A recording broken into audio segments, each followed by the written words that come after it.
Learning hybrid photography, one day at a time. Become a smarter photographer every day at discovermirrorless.com. It's free and phone and tablet friendly.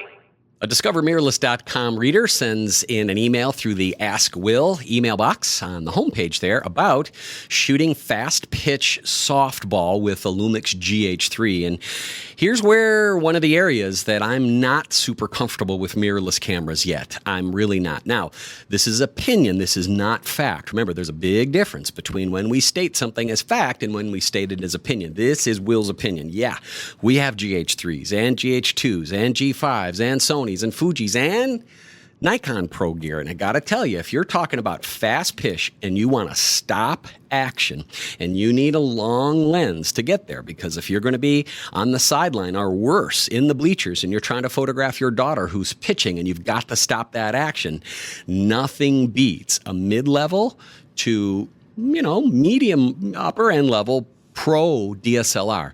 The Nikon D700, the Nikon D800, of course, will allow you to then shoot video on top of that too, are terrific. The Canon 5D series is going to be perfect at that. Plus, that allows you to get not only a 70 to 200 f2.8, but if you need to rent the perfect sports lens for what you want to do, that's the Nikon or the Canon 300 millimeter f2.8 lens. That's going to get you what you want and the speed, and the camera will allow you to do that. It does mean you'll be shooting at very high ISOs. All right, say that's out of the question, that it's just out of your budget. You don't have access to any of that stuff.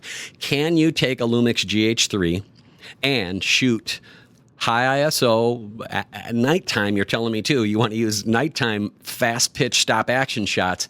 You're pushing it right to its limit. And I think a photographer that's more talented than me can do it. Me, I'm not quite sure I can do it, man. There are some digital zoom stuff that you'll see in these cameras that, I know, don't scrunch your nose at digital zoom. Don't just dismiss digital zoom. Digital zoom is going to make a comeback pretty soon.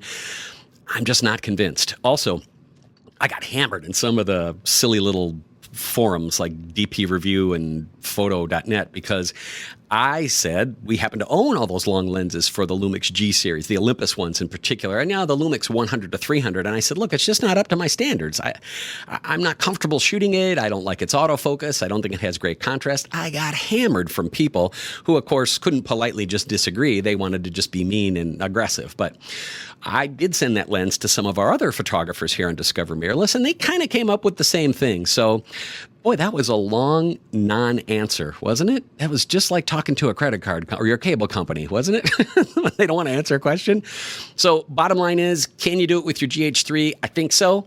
Would I want to do it with a GH3? No, I'd much rather do it with a DSLR. Later in the future, when we get better long lenses and we get higher ISOs and maybe we get more automated and intelligent sports stop action modes, I think we'll be much better off. Or, if you wanted to, you could always set up like 700 flashes around the perimeter of the baseball field and freeze action with strobes. That wouldn't be a big deal, would it? Just kidding. Thanks, man. Learning hybrid photography, one day at a time. Become a smarter photographer every day at discovermirrorless.com. It's free and